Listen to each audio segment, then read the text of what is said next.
One Piece passou por várias fases. No começo, tudo parecia indicar que seria uma obra leve, divertida e que teria um final rápido. Porém, à medida que o tempo foi passando, nós percebemos que a obra não duraria apenas 5 anos e hoje nós somos muito gratos por isso. Diante disso, nós precisamos admitir que houveram vários momentos de transformação onde a obra deixou de ser boba e leve e passou a apresentar uma profundidade narrativa que se mantém até os dias de hoje. E um desses momentos foi o Warrior 7.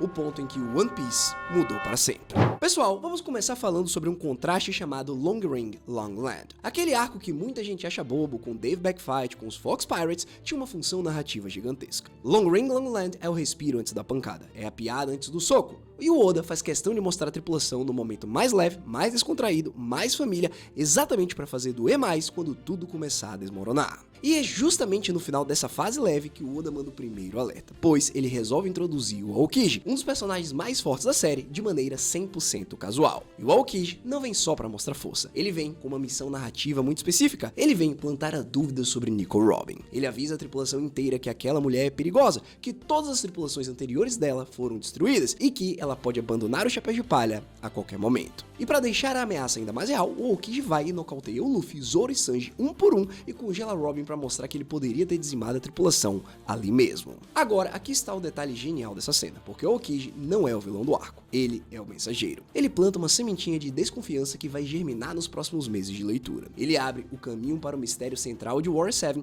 que é a pergunta que vai atormentar a gente por dezenas de capítulos. A Robin é traidora ou tá tentando proteger a tripulação? E essa dúvida vai pegar o leitor de surpresa. Galera, a gente saiu de um parque de diversões para um aviso sombrio de um almirante da marinha em questões de capítulos. O tom da história já tinha começado a mudar e a gente nem tinha percebido. E aí, beleza, a tripulação chega finalmente em Warrior 7 e logo de cara o Oda faz uma das coisas que ele nunca tinha feito em uma escala desse tamanho. Ele apresenta uma cidade viva. Warrior 7 não é a ilha de Drum com algumas casas, não é Alabasta com um palácio e um deserto. Warrior 7 é uma cidade industrial gigantesca com canais, estaleiros, hotéis, trabalhadores comuns, civis fazendo compras, crianças brincando, gente vivendo a vida normal. É uma metrópole funcional com economia, política e classes sociais. E essa cidade muda o jogo todo de One Piece, porque ela cria a sensação de que o mundo do mangá é muito maior do que a jornada dos protagonistas. Os Chapéus de Palha deixam de ser o centro do universo daquele lugar e passam a ser uma engrenagem dentro de uma cidade que funcionava antes deles chegarem e vai continuar funcionando depois que eles partirem. Isso humaniza o cenário de um jeito que torna a tensão da saga muito mais real,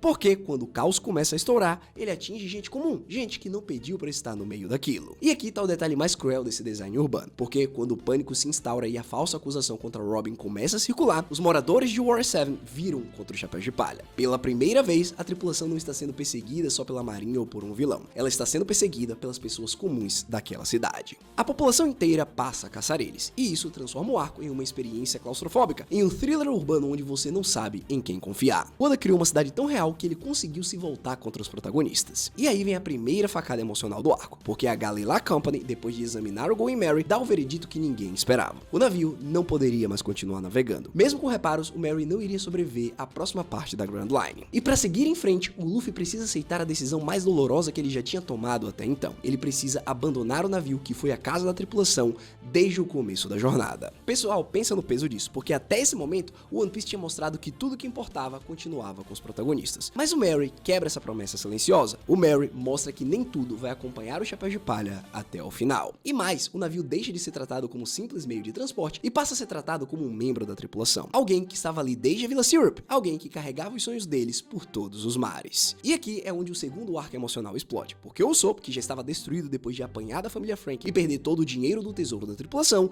ouve a notícia sobre Merry e desaba. Só que o conflito do Usopp não é sobre o navio, é sobre ele mesmo, porque o Usopp olha para o Merry sendo descartado por não servir mais e ele se enxerga naquele lugar. Afinal, se o navio pode ser descartado por não ser forte o suficiente, então ele também poderia. Se a tripulação está avançando para um nível onde o Merry não consegue acompanhar, talvez o Usopp também não consiga. Basicamente, o Going Merry vira o espelho emocional do atirador. E isso explode na cena que abala o mundo todo. A luta entre o Luffy e o Usopp. Pela primeira vez em todo One Piece, o conflito não vem de fora, mas sim de dentro da tripulação. O Usopp desafia o Luffy para um duelo pela posse do Merry e os dois se enfrentam de verdade, com socos de verdade, com Salvador de verdade. Até esse momento, os Chapéus de Palha sempre enfrentavam ameaças externas juntos, mas em Warrior 7 a gente descobre que a tripulação não é invencível emocionalmente, que eles podem discordar, se machucar e até se separar. Então, o Luffy vence, mas ele vence vazio, porque ele acabou de ferir um companheiro. E aqui é onde o Zoro entra com um papel que define a carreira inteira dele, porque depois da luta é o Zoro quem segura o Luffy quando ele tenta voltar atrás. É o Zoro quem diz com aquela seriedade dele que um capitão precisa sustentar as próprias decisões, mesmo quando elas doem. E mais tarde, é também o Zoro quem vai impedir o Usopp de voltar para a tripulação sem pedir desculpas de verdade. Dito isso, o Warrior 7 consolida o Zoro como o braço direito do Luffy, não pela sua força bruta, mas pela maturidade e pelo senso de hierarquia. Sem ele, o Luffy teria ruído. E enquanto o drama interno está fervendo, o drama externo explode em paralelo, porque a Robin desaparece. Depois de encontrar agentes da CP9, ela some e quando reaparece, é só para anunciar que vai deixar a tripulação. E para deixar tudo pior, ela aparece envolvida em uma tentativa de assassinato contra o Iceberg, o líder da Galley lá. E nesse momento o leitor entra em pânico, porque parece que tudo que o Aokiji avisou estava certo. A Robin nunca havia pertencido, ela é uma traidora e sempre teve uma agenda própria. Porém, o Oda tá jogando um jogo muito mais complexo, porque a verdadeira reviravolta vem com a revelação que recontextualiza a saga inteira, a CP9. Os agentes da Galley lá, Kako, Rob Lute, Califa, Blue Eno, aqueles caras que pareciam pessoas normais, na verdade eram agentes da Cypher Pool número 9,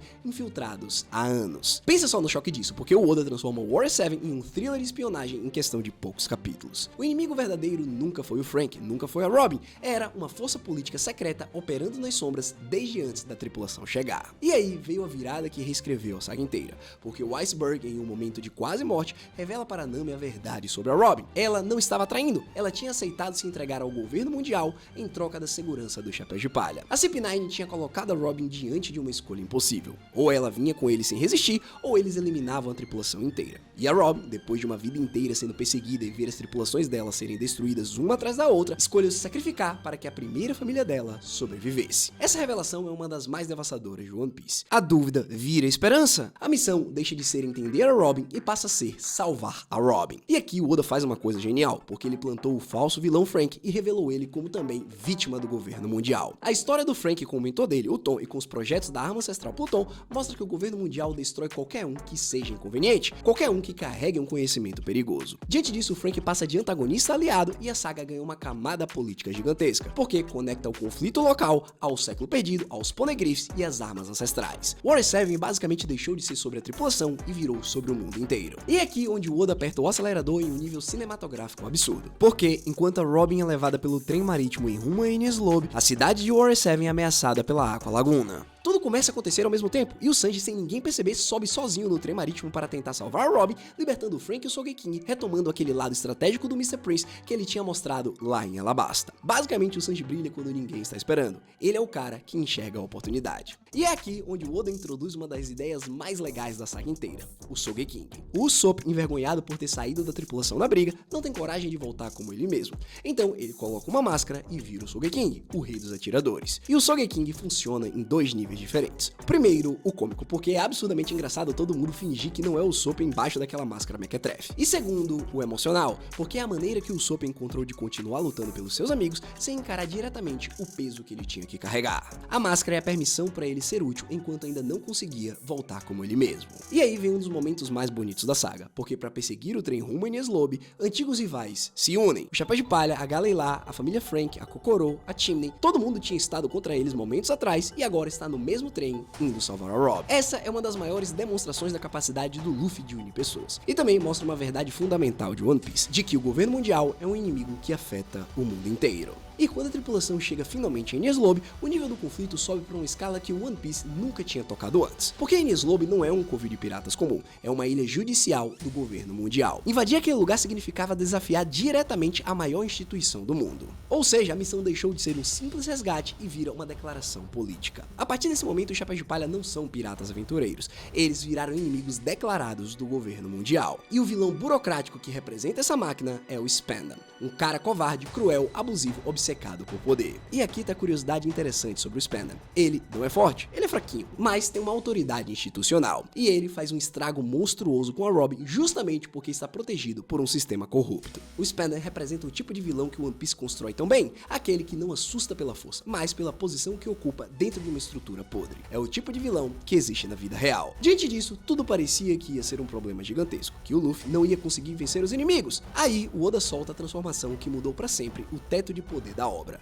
o Gear Second. Na luta contra o Blue Eno, o Luffy revela uma transformação completamente nova, que lhe proporciona uma velocidade absurda. E esse momento foi um divisor de águas, porque o poder do Luffy deixou de ser só borracha criativa e passou a ter sistemas de evolução, formas, Gears. Toda a estrutura de power-up que a gente conhece até hoje em One Piece nasceu ali, na luta contra o Blue Eno. E enquanto isso, em um dos momentos mais icônicos visualmente do mangá inteiro, os Chapéus de Palha se alinham no telhado da Torre da Justiça, frente a frente com a CP9. Aquela imagem da tripulação lado a lado, com o Luffy no centro, todo mundo pronto para encarar o governo mundial pela Robin, é uma das cenas mais lendárias da história do mangá. Visualmente, simbolicamente, emocionalmente, é a virada do arco. Os Chapéus de Palha param de reagir aos eventos e passam a declarar a vontade deles. E o que vem a seguir é o coração emocional da obra inteira. Porque aqui a gente chega no que talvez seja o melhor momento emocional já escrito em qualquer shonen, porque o Oda finalmente abre o passado da Robin e revela a tragédia de Ohara. Ele fala sobre os pesquisadores que estavam estudando o século perdido, e que, para apagar essa ameaça, o governo mundial enviou um Booster Call e destruiu a ilha inteira, queimando as bibliotecas, matando as crianças e exterminando todo mundo. Só que uma única pessoa sobreviveu, a Robin, ainda criança. E ela só sobreviveu porque um marinheiro gigante chamado Jaguar de Sol desertou para protegê-la, sacrificando a própria vida para que ela escapasse. E antes de supostamente morrer, o Sol deixou para ela a mensagem que vira o coração emocional do arco. Ele disse para Robin que o mar é gigante e que em algum lugar dele ela iria encontrar amigos que aceitariam, porque ninguém nasce para ficar sozinho. Essa frase, ninguém nasce para ficar sozinho, se torna a chave que destranca a Robin inteira e vai culminar na explosão emotiva que acontece em Elbaf. Só que a Robin passou décadas fugindo, traída por toda a tripulação que a acolheu, perseguida pelo mundo inteiro, acreditando que a existência dela era um crime. Por isso, ela tentou tanto sacrificar pelo Chapéu de Palha. Ela achou que era a maneira de devolver o gesto do Sol. Ela achou que existir era empurrar outras pessoas para perto da morte. E é exatamente esse trauma que o Luffy precisa quebrar lá no telhado de Enies Lobby. Então vem a cena que entrou para a história dos mangás. O Luffy escuta Robin tentar se entregar novamente. Escuta ela dizer que é um fardo e ele se vira para o Sogeking e dá a ordem que muda o One Piece para sempre. Ele manda o Sogeking queimar a bandeira do governo mundial. E o Sogeking, com o coração na mão, lança o Hisatsu Firebird Star direto naquela bandeira que representa as 170 nações aliadas, e a bandeira pega fogo na frente do mundo inteiro. E é nesse exato segundo que o Luffy grita para Robin que ele ainda não ouviu a coisa mais importante dela. Ele grita para ela dizer que quer viver. E a Robin, depois de uma vida inteira sendo chamada de monstro, depois de décadas achando que ela não tinha o direito de querer nada, depois de carregar a culpa de Ohara nas costas como uma sentença eterna, finalmente solta o grito que libera tudo. Eu quero viver. Esse é o clímax emocional não só do arco, é provavelmente o clímax emocional de One Piece inteiro até aquele ponto. Ali eles não estavam só salvando a Robin fisicamente, eles estavam fazendo ela desejar existir. É curar décadas de trauma com uma frase, é a tripulação dizendo sem palavras, você é a nossa companheira e a gente vai brigar com o mundo inteiro por você. E é exatamente isso que o One Piece passou a ser depois desse momento. Então, na sequência veio a batalha mais física e mais emocional na saga, Luffy contra Rob Lucci. Lucci representa a força bruta do governo mundial encarnada em um ser humano, um cara que quase mata o Luffy várias vezes. Porém o Luffy, mesmo destruído fisicamente e cuspindo sangue, continua de pé. E essa luta funciona não só pela coreografia incrível ou pela introdução do Gear Third. Ela funciona porque cada soco que o Luffy dá é uma promessa para Robin de que ela vai ser salva, custe o que custar. E essa luta é só uma de várias, porque em Enies Lobby o Oda elevou todos os Chapéus de Palha. O Zoro revela o seu Ashura na luta contra o Kako, o Sanji desperta o Diablo Jumbo contra o Jabra, a Nami melhora as técnicas climáticas dela contra a Califa. O Chopper demonstra o Monster Point, o Frank se afirma como aliado queimando os projetos do Plutão diante da CP9 e o Sogeking salva Robin à distância com um tiro impossível. A saga não eleva apenas o capitão, ela mostra que todos precisam crescer para enfrentar a nova escala de inimigos. É a primeira vez que toda a tripulação tem momentos individuais de evolução técnica. E aí, quando a tripulação está saindo de Enies Lobby cercada pelo Booster Call, sem rota de fuga, prestes a morrer, o impensável acontece. O Going Merry aparece sozinho do nada para salvar eles. O navio condenado faz uma última viagem, navega sozinho até Enies Enies Lobby e resgata o Chapéu de Palha quando ninguém mais podia. Esse momento valida tudo que o Usopp tinha defendido e prova que o Merry ainda tinha uma última missão. Contudo, a despedida é inevitável. Depois de salvar a tripulação, o Merry finalmente chega ao seu fim. E o Oda faz a coisa mais cruel possível. Ele dá voz ao navio. Ele transforma o Merry em um Klabautermann. O Merry pede desculpa por não conseguir levar eles mais longe, por não conseguir cumprir a jornada inteira. E a tripulação chora, o leitor chora e todo mundo chora, porque o Oda conseguiu fazer o impossível. Ele fez a gente sofrer pela morte de um barco. Ele transformou madeira e velas em um personagem amado e nos ensinou pela primeira vez que em One Piece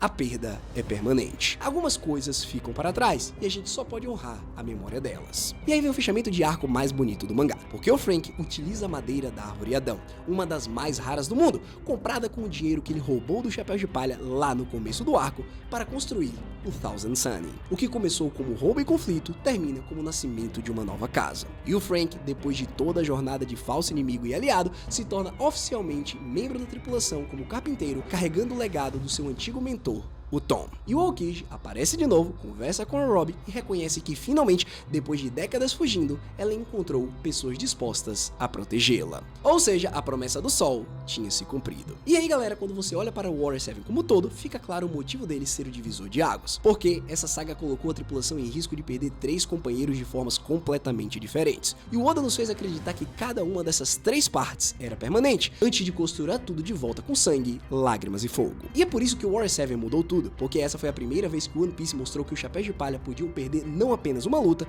mas perder uns aos outros. Depois de Warrior 7, esse vínculo virou algo que precisava ser protegido ativamente, que podia rachar, que podia se quebrar e que custava sacrifício para manter ele inteiro. A saga onde o anime de piratas virou obra, onde o mangá de aventura virou drama humano, onde a gente parou de assistir o One Piece pelas lutas e começou a assistir pelas pessoas. E aí, agora me conta aí nos comentários qual foi o momento que mais te marcou em Warrior 7. No fim, se curtiu o vídeo, deixa o like, se inscreve, e se você quiser saber um pouco mais do porquê que Skypiea é um dos arcos mais importantes do mangá, clica nesse vídeo que tá aparecendo na sua tela.